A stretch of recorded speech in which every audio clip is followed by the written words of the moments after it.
ایک بادشاہ اور وزیر کا مشہور واقعہ ہے جو نصیحتوں سے بھرپور ہے۔ کہا جاتا ہے کہ ایک بادشاہ کا وزیر بہت نیک اور عقل مند تھا۔ وہ ہمیشہ ہر حال میں کہتا، جو ہوتا ہے اللہ کی مصلحت سے ہوتا ہے، اس میں کوئی خیر ہوگی۔ ایک دن بادشاہ شکار کے دوران زخمی ہو گیا اور اس کی انگلی کٹ گئی۔ بادشاہ کو بہت غصہ آیا اور اس نے وزیر سے کہا، میری انگلی کٹ گئی اور تم کہہ رہے ہو اس میں بھی خیر ہے۔ وزیر نے ہنس کر کہا، بادشاہ سلامت، جو بھی ہوتا ہے اس میں اللہ کی حکمت ہوتی ہے۔ یہ سن کر بادشاہ مزید غصے میں آ گیا اور وزیر کو قید میں ڈال دیا۔ کچھ دن بعد بادشاہ دوبارہ شکار پر گیا اور راستے میں جنگلی قبیلے کے لوگوں نے اسے پکڑ لیا۔ وہ لوگ بتوں کے پجاری تھے اور انسانوں کو قربانی کے طور پر پیش کرتے تھے۔ لیکن جب انہوں نے دیکھا کہ بادشاہ کی انگلی کٹی ہوئی ہے تو انہوں نے اسے قربانی کے لائق نہ سمجھا اور چھوڑ دیا۔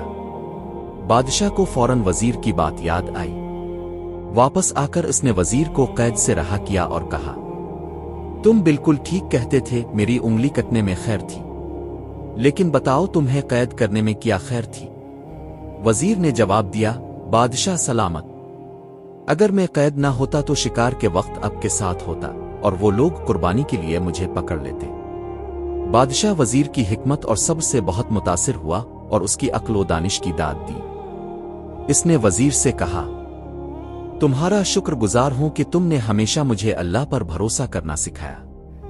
واقعی انسان کو ہر حال میں اللہ کی حکمت پر یقین رکھنا چاہیے۔ وزیر نے جواب دیا، بادشاہ سلامت، زندگی میں مشکلات، آزمائشیں اور نقصان وقتی ہوتے ہیں، لیکن اگر ہم اللہ پر بھروسہ رکھیں اور صبر کریں تو وہ ہمیں ایسی جگہ سے خیر عطا کرتا ہے جہاں ہم سوچ بھی نہیں سکتے۔ بادشاہ نے وزیر کو اپنا سب سے قریبی مشیر بنا لیا اور ہر معاملے میں اس سے مشورہ لینا شروع کر دیا۔ بادشاہ نے یہ عہد کیا کہ وہ آئندہ ہر مشکل وقت میں صبر اور شکر کا دامن ہاتھ سے نہیں چھوڑے گا۔ زندگی کے ہر حال میں اللہ پر بھروسہ کریں۔ جو کچھ ہوتا ہے اللہ کی حکمت اور مصلحت کے مطابق ہوتا ہے۔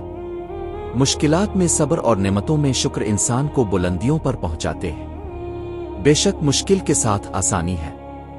بادشاہ اور وزیر کی کہانی کا تیسرا حصہ اس بات پر روشنی ڈالتا ہے کہ بادشاہ نے وزیر کی باتوں سے سبق لے کر اپنی زندگی کو بدل دیا۔ بادشاہ نے نہ صرف اپنی ذات میں تبدیلی پیدا کی بلکہ اپنی رعایا کے لیے بھی انصاف اور حکمت کے ساتھ فیصلے کرنے شروع کیے۔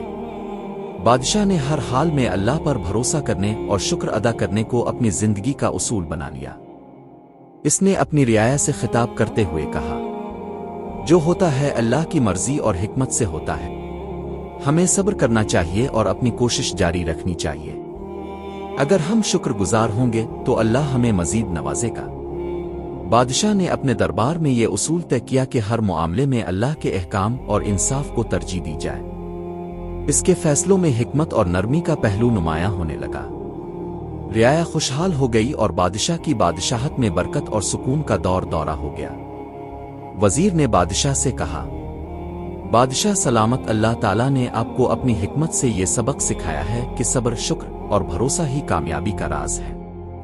مشکلات کے بعد آسانی آتی ہے اور جو شخص اللہ کی رضا پر راضی رہتا ہے، اللہ اسے کبھی تنہا نہیں چھوڑتا۔